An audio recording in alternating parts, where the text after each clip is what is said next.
रात को इन्होंने अपने कुछ साथियों से सलाह मशवरा किया। इनकी कोशिश थी कि हमारे जिन साथियों का ये फ़र्ज़ है कि वो किसी सहाफ़ी की गिरफ़्तारी के ख़िलाफ़ आवाज़ उठाएं, उनकी तरफ से कोई इनिशिएटिव लिया जाए। लेकिन इसमें कुछ ताख़ीर जब इनको नज़र आई तो इन्होंने ख़ुद ही इसका ऐलान कर दिया और मेरा ख़्याल है कि बड़ा अच्छा इन्होंने इनिशिएटिव लिया और ये वक्त की अहम ज़रूरत थी।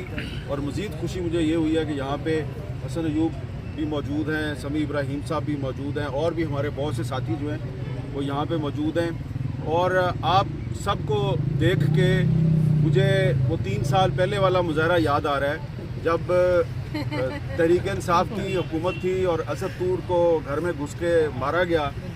तो मैं उस वक्त असद तूर को नहीं जानता था, तो मुझे बार बार फ़ोन करके यहाँ पे बुलाया गया और जुमे का दिन था और जब मैं यहाँ पे आया तो थोड़े से लोग थे और वो जो मुजाहरे का अहतमाम था वो 2-3 सहाफ़ी तंजीमों की तरफ से था।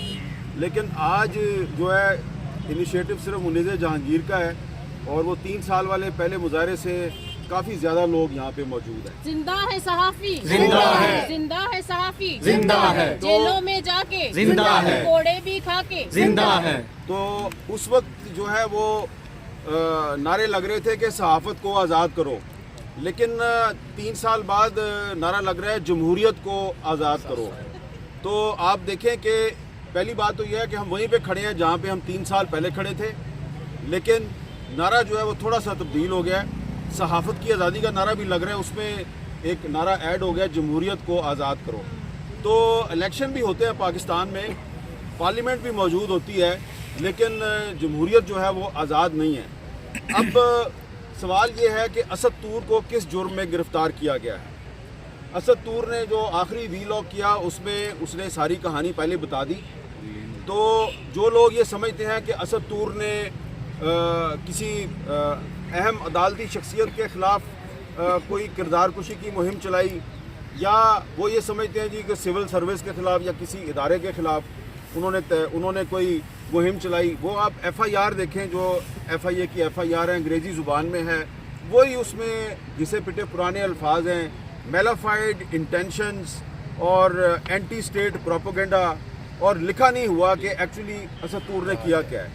तो ये असद तूर की गिरफ़्तारी जो है वो दरअसल एक टेस्ट केस है। उससे पहले इमरान रियाज खान को गिरफ़्तार किया गया, लेकिन इमरान रियाज को गिरफ़्तार करके कहा गया कि जी ये कोई लैंड डिस्प्यूट का मामला है, लेकिन आप सबको पता है कि वो लैंड डिस्प्यूट का मामला नहीं है। उसको भी इसलिए गिरफ़्तार किया गया है कि काफ़ी अरसा लापता रहने के बाद वो जब सामने आए तो कुछ अरसा खामोश रहे वो और फिर उन्होंने बोलना शुरू कर दिया।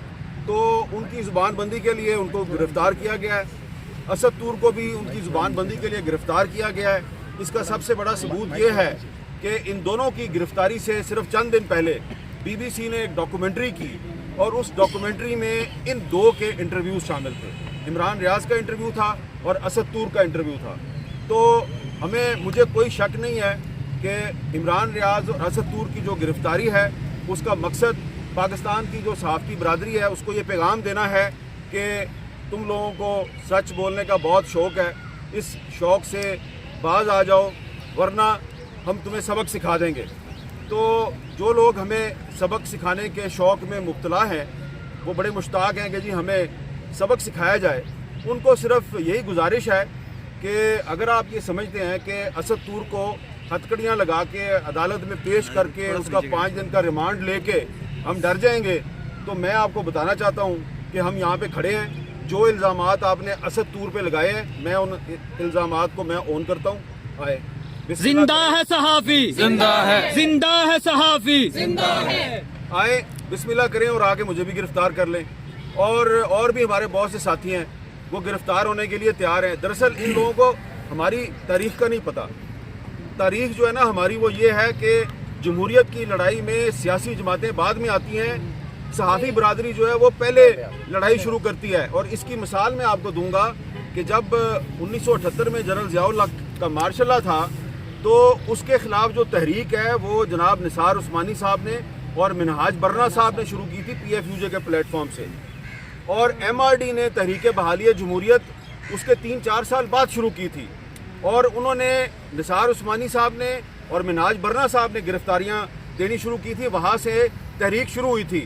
اس مرتبہ پی ایف یو جے کو گرفتاریاں دینے کی ضرورت ہی پیش نہیں آئی، آپ نے پہلے ہی عمران ریاض کو اور اسد طور کو گرفتار کر لیا ہے۔ تو اب اگر آپ نے ہمارے کہے بغیر ہی ہماری تحریک اپنے طور پہ شروع کر دی ہے تو بھائی آئیے آپ ہمیں بھی گرفتار کیجئے، ہم تیار ہیں، آپ ہمیں گرفتار کریں گے اور اس کے بعد لوگ جو ہیں وہ ہماری رہائی کا مطالبہ کریں نہ کریں، لیکن دنیا جو ہے وہ آپ کو شیم شیم کے نعروں سے نوازے گی۔ اور دوسری بات جو ہے وہ بڑی قابل غور ہے، اور وہ یہ ہے کہ اسد طور کو اس دن گرفتار کیا گیا جس دن پنجاب میں اور سندھ میں جو نیا وزیر اعلیٰ ہے اس نے حلف اٹھانا تھا۔ تو ایک طرف دو بڑے صوبوں میں دو نئے چیف منسٹر حلف اٹھا رہے ہیں، دوسری طرف آپ نے اسد طور کو گرفتار کیا اور آپ نے اٹینشن ڈائیورٹ کی۔ اب قومی اسمبلی کا اجلاس ہونے والا ہے اور نیا پرائم منسٹر اور نئی حکومت جو ہے وہ حلف اٹھانے والی ہے، تو آپ نے صحافیوں کی گرفتاری شروع کر دی ہے۔ تو یہ جو نگران حکومت ہے یہ جاتے جاتے لینڈ مائنز بچھا رہی ہے۔ لینڈ مائنز تو ویسے انوار اللہ کاکڑ صاحب کو بچھانی نہیں آتی، ہمیں پتہ ہے کہ لینڈ مائنز بچھانے کی تربیت کس کے پاس ہے۔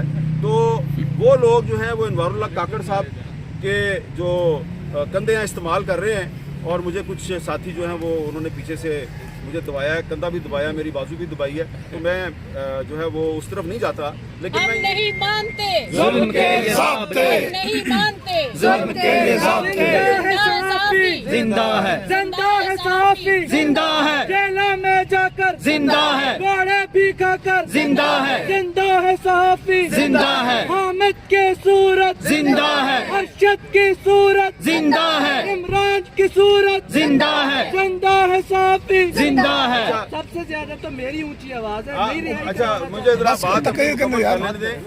تو میں نے بات صرف یہ کرنی ہے کہ کوئی میں اپنی زبان کھولوں نہ کھولوں، لیکن آج پاکستان کے خاص طور پر جنہوں نے اس کا انیشیٹو لیا، اور یہ ابھی ہمارے بھائی حسن ایوب بھی بات کر رہے تھے۔ تھوڑا سا بھائی دیکھیں ہم یہاں پر اس لیے نہیں آئے کہ صرف جو اسد طور ہیں وہ ہمارے کولیگ ہیں، ہم یہاں پر آئے ہیں اس لیے کہ آئین پاکستان ہمیں اس بات کی گارنٹی دیتا ہے کہ ہم اپنے خیالات کے ساتھ جئیں۔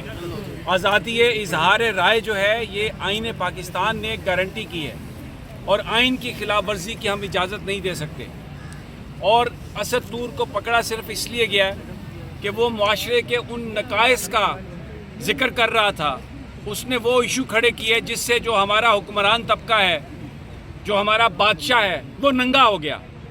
وہ جو کچھ کر رہا ہے اپنے اقتدار کو دوام دینے کے لیے وہ سب کے سامنے ظاہر ہو گیا، اور اس نے بڑی ہمت سے، بہادری سے اس نے اس چیز کا مقابلہ کیا۔ اور جو بہت افسوسناک چیز ہے وہ کل ہائی کورٹ بھی گیا، اسلام آباد ہائی کورٹ بھی گیا۔ حکومت اور ریاست تو ہمیشہ جبر کرتی آئی لیکن عدالتیں ریلیف دیتی تھی، لیکن اب کیا ہوا کہ یہ سب لوگ ایک پیج پہ ہیں، عدالتیں ہوں، ایگزیکٹو ہو۔ میں اس کی انکوائری دیکھ رہا تھا، انکوائری کا نمبر وہی ہے جو معزز ججز کے خلاف اگر آپ نے ویلیفیکیشن کیمپین کی ہے تو اس کی تحقیقات، لیکن جو ایف آئی آر درج ہوئی ہے اس میں تو ججز کا ذکر ہی نہیں ہے، اس میں اداروں کا ذکر ہے، ان میں سرکاری آفیسرز کا ذکر ہے۔ تو یہ سب کیا ہو رہا ہے؟ لگ رہا ہے جیسے عمران ریاض کو اٹھایا، جیسے اسد طور کو اٹھایا، اور بھی لوگوں کو اٹھایا جائے گا۔ لیکن اگرچہ بھلے ہم میں تفریق ہو، کچھ بھی ہو، جو آدمی بھی ہے، جہاں پر بھی ہے، صحافیوں کو دیکھنا چاہیے، سوچنا چاہیے، اور ہمیں ان آزادیوں کو پروٹیکٹ کرنا ہے۔ یہ بڑا زبردست انیشیٹو ہے حامد میر صاحب کا، منیزہ صاحبہ کا، کہ یہاں پر جو لوگ اتنے شارٹ نوٹس پہ اکٹھے ہوئے، میں ان کو مبارکباد دیتا ہوں، اس لیے کہ اس دور میں وہ لوگ یہاں پر آئے، اور جیسے کہا جاتا ہے نا کہ جس دور میں جینا مشکل ہو اس دور میں جینا لازم ہے، تو ہم جئیں گے اور اپنے حقوق کا تحفظ کریں گے انشاءاللہ۔ زندہ ہے صحافی، زندہ ہے صحافی، جیلوں میں جا کے کوڑے بھی کھا کے، زندہ ہے صحافی، حامد کی صورت، ابراہیم کی صورت، عمران کی صورت، صدیق کی صورت، اسد طور کی صورت، زندہ ہے صحافی۔ ظلم کے یہ ضابطے ہم نہیں مانتے، ظلم کے یہ ضابطے ہم نہیں مانتے اسد طور کو رہا کرو عمران ریاض کو رہا کرو زندہ ہے صحافی زندہ ہے ظلم کے یہ ضابطے ہم نہیں مانتے